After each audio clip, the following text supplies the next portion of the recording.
दोस्तों तारीख थी 1 मई, साल था 1960 और जगह थी उस वक्त का यूएसएसआर यानी सोवियत यूनियन। ये कोल्ड वॉर का वक्त था। यूएसएसआर और अमेरिका खुद को एक दूसरे से ज्यादा ताकतवर साबित करने में लगे थे। इसी दौरान अमेरिका सोवियत यूनियन के परमाणु ठिकानों की जासूसी करने के लिए U-2 नाम का एक स्पाई प्लेन सोवियत संघ में भेजता है। उस वक्त यह प्लेन धरती से 70,000 फीट यानी 21 किलोमीटर की ऊंचाई पर उड़ सकता था। अमेरिका को पूरा भरोसा था कि इतनी ऊंचाई पर कोई रडार उसे पकड़ नहीं पाएगा, न ही इतनी हाइट पर कोई मिसाइल उसे गिरा पाएगी।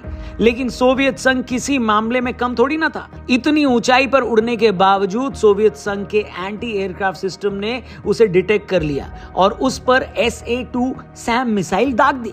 एयरक्राफ्ट पर मिसाइल अटैक होते ही U-2 के पायलट फ्रांसिस गैरी पावर्स ने पैराशूट के साथ उससे छलांग लगा दी।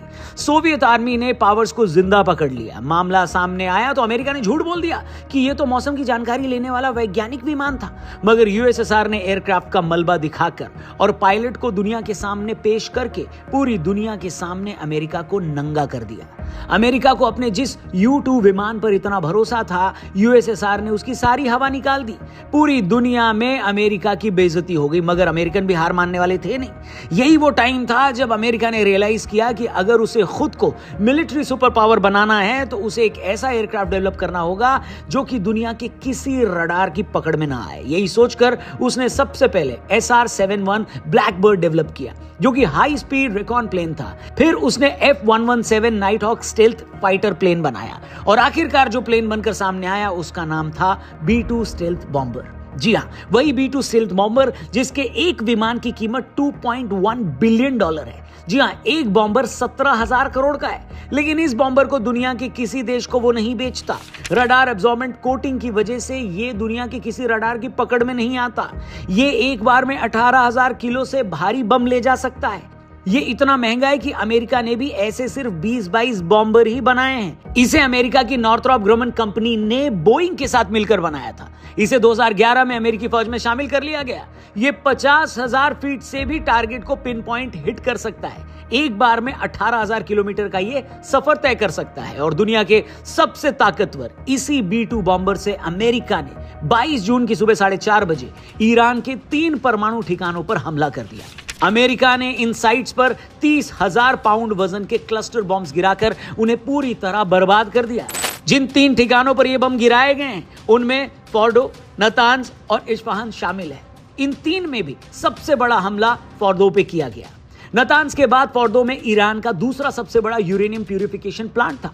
यह प्लांट एक पहाड़ी के नीचे 295 फीट की गहराई में था। यही वजह थी कि इजरायली मिसाइल्स ने नतांज और इस्फहान की न्यूक्लियर साइट्स पर तो हमले कर दिए थे, लेकिन फोर्डो के प्लांट पर वो चाहकर भी हमला नहीं कर सकते थे। सारी दुनिया को पता था कि यह काम अमेरिका के B-2 स्टेल्थ बॉम्बर के अलावा और कोई नहीं कर सकता, क्योंकि B-2 स्टेल्थ बॉम्बर में ही GBU-57 MOP जैसे ताकतवर क्लस्टर बॉम्ब्स लगाए जा सकते हैं। आपको बता दें कि एक GBU-57 क्लस्टर बॉम्ब का वजन 13,600 किलो होता है। इतना बड़ा बम B-2 बॉम्बर के अलावा और किसी फाइटर जेट में फिट नहीं हो सकता। इसीलिए इजराइल भी लगातार अमेरिका से बोल रहा था कि वो आगे आकर ये काम करे। उधर अमेरिका ने भी बड़ी चालाकी से इस पूरे ऑपरेशन को अंजाम दिया। पहले तो अमेरिका ने यह बोलकर सबको उलझा दिया कि अभी हम 2 हफ्ते तक इस लड़ाई में शामिल नहीं होंगे। फिर उसने नॉर्थ कोरिया के पास अपने एयरफोर्स बेस पर कुछ एक्टिविटी की, जिससे कुछ लोगों को लगा कि अमेरिकी बॉम्बर यहां से उड़ान भरेंगे। फिर लोगों को लगा कि शायद वो भारत के साउथ में हिंद महासागर में स्थित डियागो ग्रासिया एयरबेस से अमेरिकी बॉम्बर आएंगे। लेकिन अमेरिका ने वो किया जिसकी किसी को उम्मीद नहीं थी। B-2 बॉम्बर्स ने ये उड़ान सीधे अमेरिका के मिसूरी एयरबेस से भरी। मिसूरी से ईरान तक आने में इन बॉम्बर्स को लगभग आधी दुनिया कवर करनी पड़ी। खबर है कि कई घंटों की उड़ान के चलते हवा में ही इसमें फ्यूल भरा गया। इजराइल ने वैसे ही कई दिनों के हमलों में ईरान के एयर डिफेंस सिस्टम को खत्म कर दिया था। वो दावा कर रहा था कि ईरान के एयर स्पेस पर अब हमारा कब्जा है। बस फिर क्या था, 22 जून की सुबह ये बॉम्बर सिर्फ कुछ ही मिनटों में नातांज, फोर्डो और इस्फहान पर क्लस्टर बॉम्ब्स गिराकर चले जाते हैं। आपको बता दें कि जो GBU-57 क्लस्टर बॉम्ब्स इन साइट्स पर गिराए गए हैं उन्हें न्यूक्लियर बॉम्ब के अलावा दुनिया का सबसे ताकतवर बम माना जाता है। ये अर्थ पेनिट्रेटिंग बॉम्ब है, यानी ये धरती का सीना चीरकर उसके नीचे कई 100 फीट तक टारगेट को हिट कर सकता है। अमेरिका ने इसे खास तौर पर बनाया ही इसलिए था कि ईरान, नॉर्थ कोरिया जैसे देशों की अंडरग्राउंड न्यूक्लियर फैसिलिटीज को हिट किया जा सके।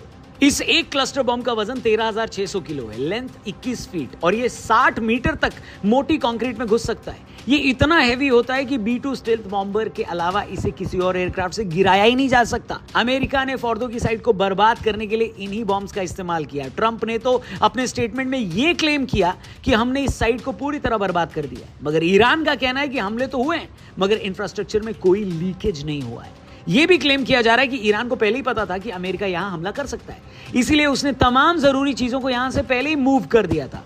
फोर्दो के अलावा नतान्स और तीसरी साइट पर यूएस ने टॉमहॉक क्रूज मिसाइल्स का इस्तेमाल किया। ये इतनी नीचे उड़ती है कि दुश्मन के रडार की पकड़ में नहीं आती।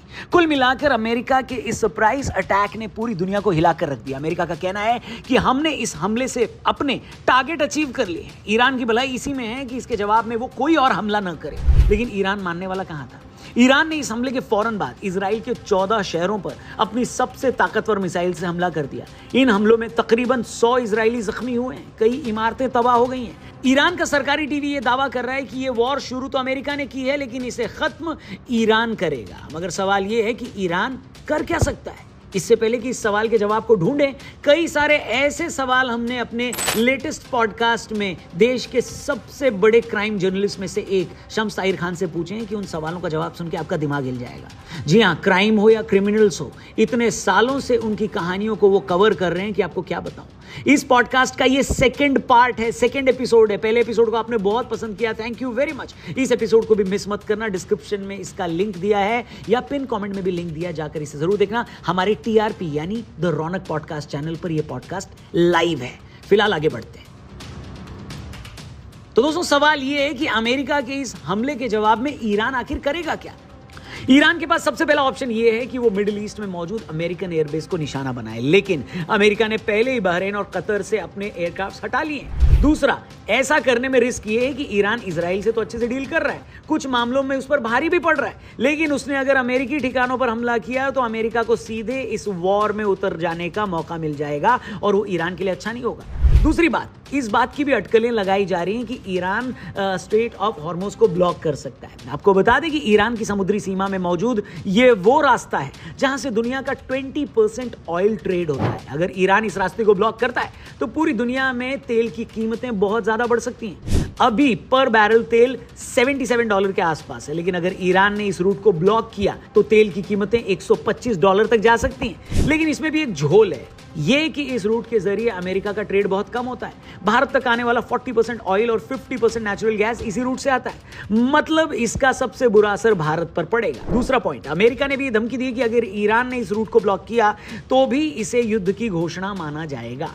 ऐसा लग रहा है कि ईरान जल्दबाजी में कोई स्टेप नहीं उठाएगा। वो ऐसा कुछ नहीं करेगा जिससे अमेरिका को बहाना मिल जाए कि अमेरिका भी इस वॉर में कूद जाए। ईरान की नेवी भी बहुत स्ट्रांग है, ऐसा माना जा रहा है कि ईरान अपने नेवल ऑप्शंस को भी तलाश रहा है। दूसरी तरफ ईरान ने जिस परमाणु अप्रसार संधि पर पहले साइन किए थे, उसने अब खुद को उससे अलग कर लिया है। यह अपने आप में बहुत बड़ी बात है। इस सारे माहौल के बीच पाकिस्तान की पूरी दुनिया में थू थू हो रही है। अमेरिका ने जैसे ही ईरान पर हमला किया तो पाकिस्तान ने इस हमले की कड़ी निंदा की, कहा कि अमेरिका का यह अटैक ईरान की सॉवरेनिटी पर हमला है, लेकिन कोई भी पाकिस्तान की इस आलोचना को भाव नहीं दे रहा है। लोग सवाल पूछ रहे हैं कि पाक आर्मी चीफ आसिम मुनीर पहले ये बताएं कि जब वो ट्रंप से मिले थे तब उनकी क्या बात हुई थी। जहां तक कहा जा रहा है कि चंद डॉलर के लालच में पाकिस्तान ने अपने ही मुस्लिम पड़ोसी मुल्क ईरान की हिफाजत का सौदा कर दिया है। पाकिस्तान ने अपने आर्मी बेस अमेरिका के हवाले कर दिए हैं। लोग यहां तक पूछ रहे हैं कि जो पाकिस्तान सरकार 2 दिन पहले डोनाल्ड ट्रंप के लिए नोबेल पुरस्कार की डिमांड कर रही थी, वही पाकिस्तान की सरकार आज किस मुंह से अमेरिका के अटैक की आलोचना कर रही है। ऐसा कैसे हो सकता है कि जिस देश का राष्ट्रपति तुम्हें 2 दिन पहले शांति का मसीहा लग रहा था, वही शांति का मसीहा आज दूसरे देश में जाकर बम गिरा रहा है। दुनिया एक बार फिर इसे पाकिस्तान का डबल गेम मान रही है। एक तरफ पाकिस्तान खुद को उमा के साथ दिखाना चाहता है और दूसरी तरफ वो डॉलर के लालच में अपनी और अपने खानदान की इज्जत अमेरिका के सामने नीलाम करने के लिए भी राजी है। खबरें तो यहां तक है दोस्तों कि जिस क्रिप्टो कंपनी में ट्रंप का पैसा लगा है, वो कंपनी पाकिस्तान आकर अपना ऑफिस खोलने वाली है। ट्रंप चाहते हैं कि पाकिस्तान साउथ एशिया में क्रिप्टो करेंसी की राजधानी बन जाए। अब समझ आया दोस्तों कि क्यों ट्रंप लगातार मुनीर को बोटियां डाल रहा है और पाकिस्तान का ये फेल्ड मार्शल क्यों उसके आगे दुम हिला रहा है। अब समझ में आया। मगर ईरान ने भी 2 दिन पहले बिना पाकिस्तान का नाम लिए धमकी दे दी है कि अगर किसी देश ने इस लड़ाई में इजराइल या अमेरिका का साथ दिया तो वो देश भी अंजाम भुगतने के लिए तैयार रहे। अगर आप मुझसे पूछें तो दोस्तों, ट्रंप ने पाकिस्तान को बुरी तरह फंसा दिया है। पाकिस्तान का साल 2 साल में वही हश्र होने वाला है जो 2001 में 9/11 के हमले के बाद हुआ था। तब भी अमेरिकन डॉलर्स के लालच में वो अपने ही अफगान भाइयों के खिलाफ हो गया था। जिस तालिबान और अलकायदा को वो अपना बताता था, उन्हीं को मारने के लिए पाकिस्तान ने अमेरिकन फौज को अपने देश में अड्डे दे दिए। उस सब का हश्र ये हुआ कि अमेरिका के अफगानिस्तान से जाते ही तहरीक तालिबान पाकिस्तान के खिलाफ हो गया और खैबर पख्तूनख्वा में आज पाकिस्तान की फौज टीटीपी से निपट नहीं पा रही है। कुछ वैसा ही पाकिस्तान के साथ अब ईरान के केस में भी होने वाला है। पहली बात तो यह कि ईरान कोई अफगानिस्तान या पैलेस्टीन जैसा चुन्नू मुन्नू देश नहीं है दोस्तों। आज नहीं तो कल ये वॉर खत्म हो जाएगी, लेकिन ईरानी हुकूमत कभी नहीं भूलेगी कि पाकिस्तान ने उनके साथ किया क्या है। आप सोचिए तब पाकिस्तान का क्या होगा। उसके ईस्टर्न बॉर्डर पर भारत है जिससे उसके रिश्ते अच्छे नहीं है। अब उसके वेस्टर्न बॉर्डर पर तालिबान है। ऐसे में ईरान से भी पाकिस्तान ने अपने रिश्ते खराब कर लिए। तो भैया अपने लालच की वजह से पाकिस्तान चारों तरफ से दुश्मनों से घिर गया है। लेकिन 2 कौड़ी का ये लालची देश पाकिस्तान अभी ये सब समझ नहीं पा रहा है। ट्रंप आज हैं, 2-3 साल में नहीं रहेंगे, तब कोई और अमेरिकन राष्ट्रपति आएगा, फिर पाकिस्तान कहां जाएगा। वेल, जो भी हो, इस वक्त सिचुएशन बहुत ही सीरियस हो चुकी है। सारी दुनिया की निगाहें अब भी रशिया और चाइना पर टिकी हैं। रशिया और चाइना ने अमेरिकन हमले को क्रिटिसाइज तो किया है, लेकिन कोई भी खुलकर अभी ईरान के साथ आया नहीं है। सवाल ये कि अगर रशिया या चाइना में से एक भी देश उसी तरह ईरान की मदद करने लगा जैसे अमेरिका और यूरोप रूस के खिलाफ यूक्रेन की मदद कर रहे हैं, तो आप मानकर चलिए कि बहुत ज्यादा रायता फैलेगा। इसका आप इस बात से अंदाजा लगाइए कि हमास, जिसके पास कुछ 100 लड़ाके हैं, जो अपने आप में किसी देश की आर्मी का हिस्सा भी नहीं है, जब 2-2.5 साल बाद इजराइल उसे भी पूरी तरह खत्म नहीं कर पाया, तो ईरान को तो कुछ दिनों की लड़ाई में वो कैसे हरा पाएगा बताओ। ईरान की आबादी 8.5 करोड़ है। वो तेल बेचने वाले देशों की लिस्ट में 4थे नंबर पर है। उसके पास नेचुरल गैस का सबसे बड़ा रिजर्व है।